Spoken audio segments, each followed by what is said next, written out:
এই দাঁড়াও দাঁড়াও, কিছু করবেন আপনাদের? কি হলো আপনাদের?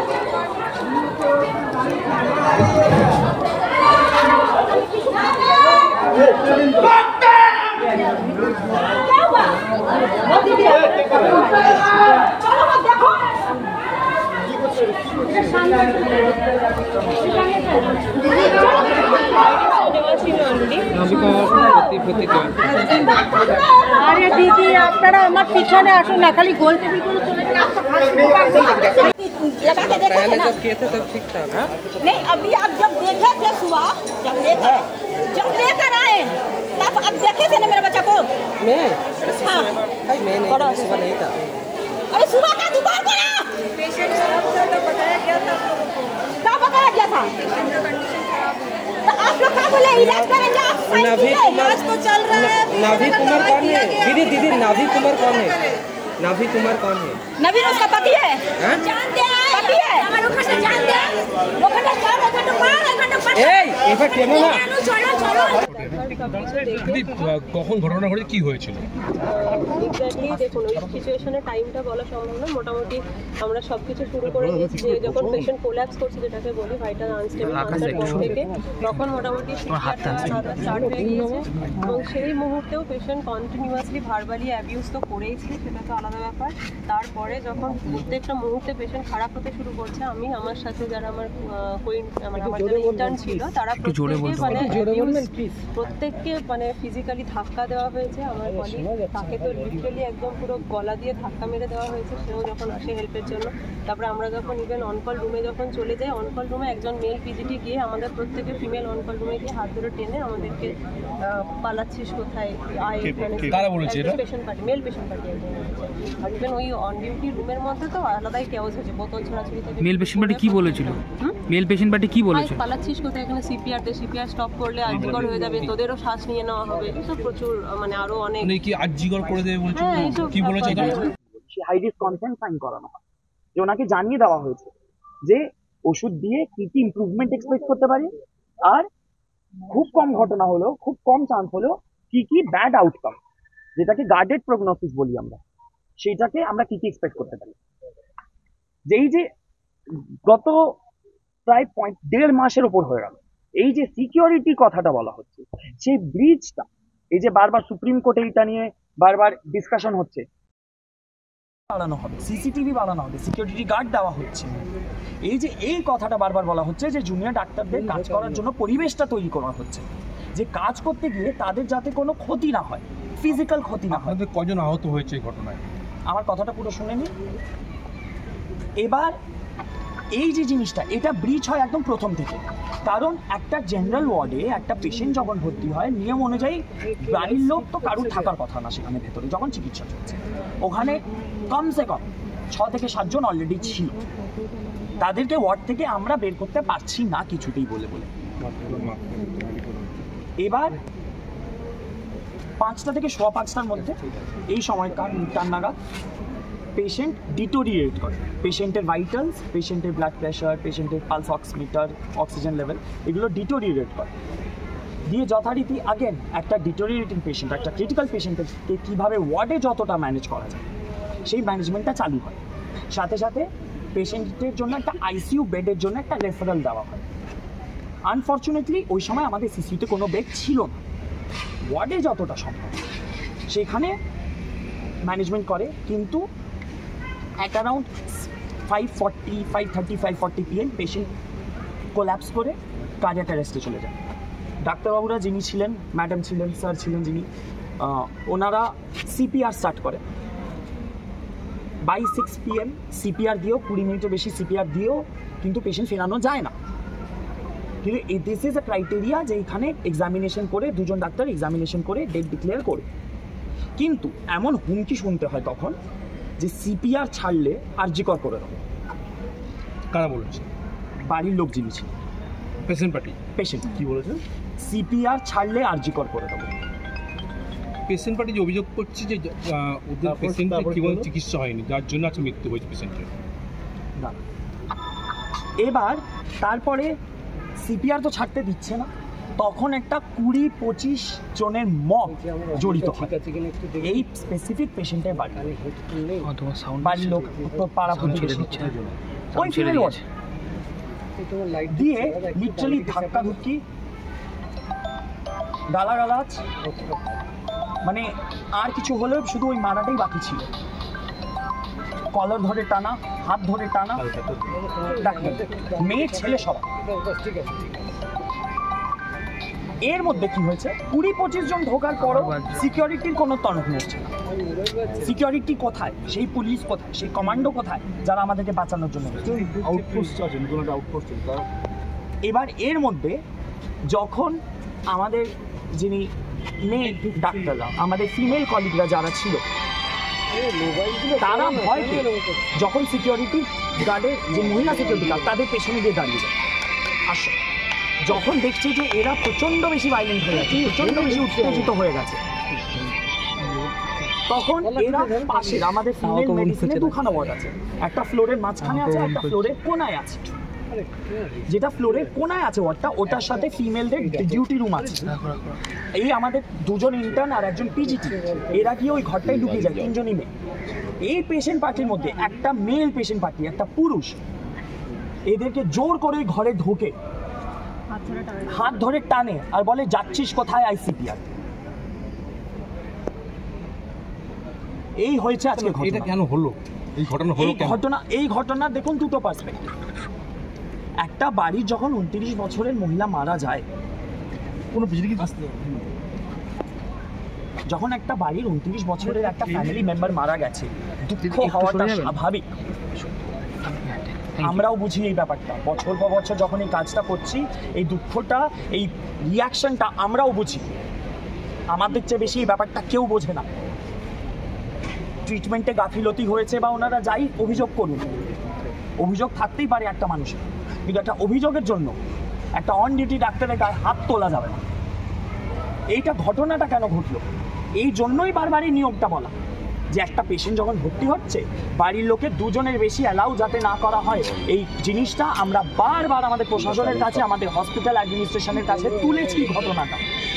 পেশেন্ট পার্টি অভিযোগ করছে যে চিকিৎসা হয়নি ঠিকঠাক, তার জন্য মৃত্যু হয়েছে তার বাড়ি।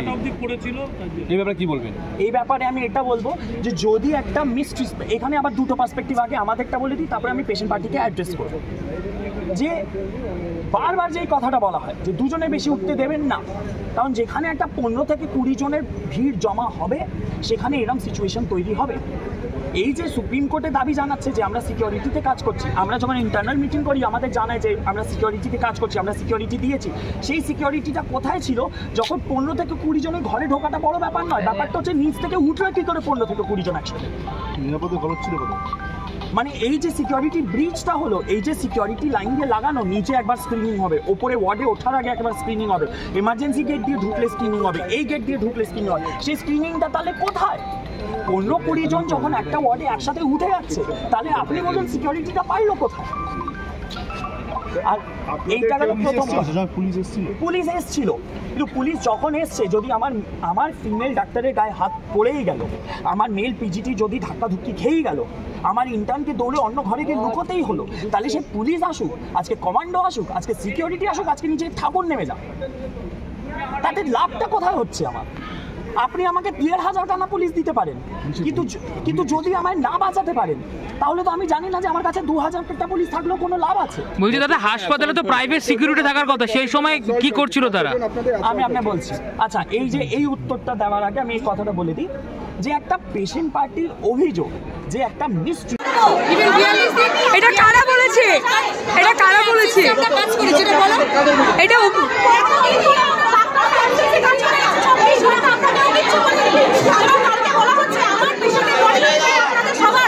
আর্জিকর করে দেবো, এটা কে বলেছে আপনাদের? আপনারা কালকে যে পেশেন্ট মারা গেছে তারা বলেছে? কালকে আপনি ছিলেন?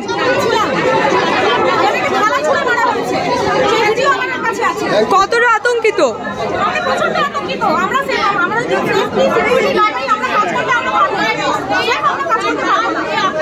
আপনার কি নার্সিং স্টাফ?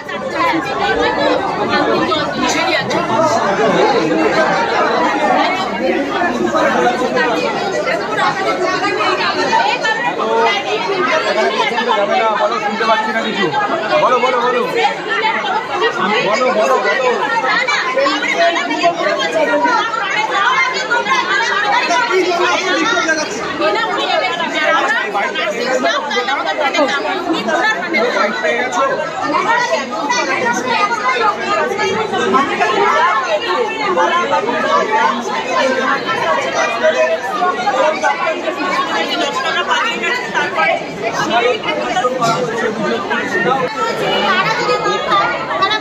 আপনারা কি স্বাস্থ্যকর্মী?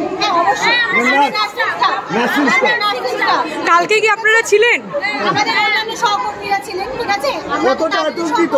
আপনারা কি আতঙ্কিত? তো অবশ্যই। আমরা যদি পরিষেবা দিতে গিয়ে আমাদের সঙ্গে যদি এরকম ঘটনা ঘটে, তো যে কোনো গাড়ির সাথে ঘটতে পারে, এটা তো খুব স্বাভাবিক।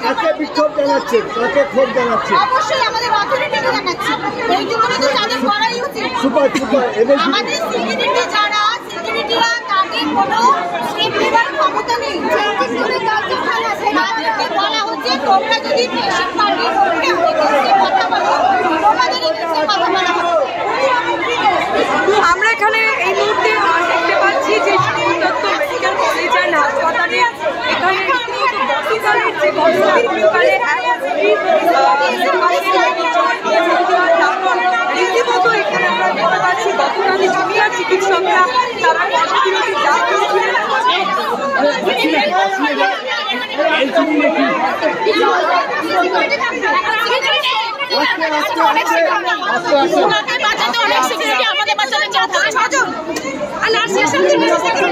আমাদের বাচ্চাদের কেউ থাকে না। তাহলে আপনাদের না উনি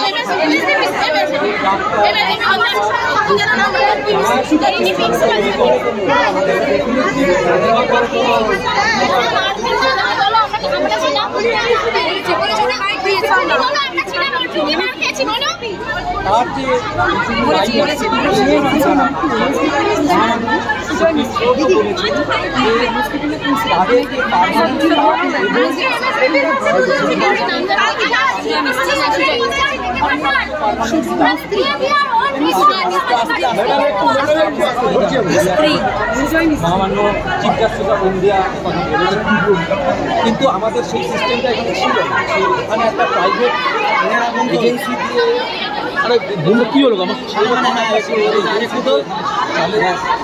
প্যারালালি এখানে আমাদের যে পুলিশ ফোর্স ছিল, এখানে 4 জন মাত্র কনস্টেবল, 1 জন এএসআই ছিল, তার খরচ এই হাসপাতাল এবং এর আগে। এবং সেই ঘটনার পরে এখানে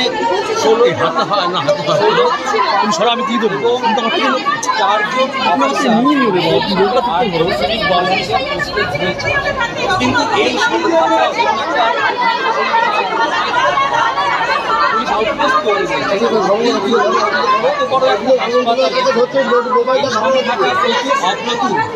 আরো বেশি সংখ্যায় এখানে ট্রেন্ড পার্মানেন্ট সিকিউরিটি গার্ডের প্রয়োজন আছে।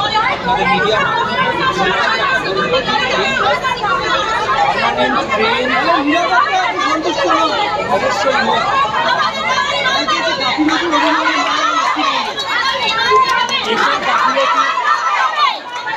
পেশেন্ট কোনো গাফিলতিতে নেওয়া যায়নি। পেশেন্ট যখনই ভর্তি হয়েছে আমাদের হাসপাতালের ডাক্তারবাবু এবং নার্সিং স্টাফ তারা সঙ্গে সঙ্গে সেই পেশেন্টকে তাদের যথাযথ কিন্তু আপনাদের কাছে বুঝতে হবে, একটা পেশেন্ট যে পেশেন্টকে 5 দিন ধরে মৃতপ্রায় অবস্থায় আমাদের হাসপাতালে এসে ভর্তি হয়েছিল, তার বিএসপিতে তার নিদর্শন লিখিতভাবে রয়েছে। এই পেশেন্ট অবস্থায় ছিল না, পেশেন্ট একেবারে মরণাপন্ন অবস্থায় আমাদের হাসপাতালে এসেছিল। সেই অবস্থায় মরণাপন্ন অবস্থায় আমাদের হাসপাতালে এসেছিল। সেই অবস্থায় তাদেরকে যথাসম্ভব চিকিৎসা দেওয়ার বন্দোবস্ত আমাদের নার্সিং স্টাফ এবং ডাক্তারবাবুরা যারা ছিলেন তারা দিয়েছেন। কিন্তু কেউ এখানে হাসপাতালে যারা আসেন তারা অমর নন, কিন্তু মৃত্যু মুখে যদি এসে কেউ পৌঁছয় তাকে সবাইকে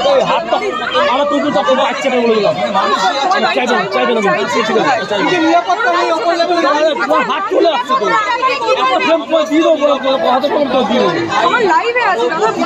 হবে বলে আমাদের তরফ থেকে আমাদের যে হায়ার অথরিটি স্বাস্থ্য ভবনকে চিঠি আকারে লিখিত আকারে অফিসিয়ালি জানানো আছে।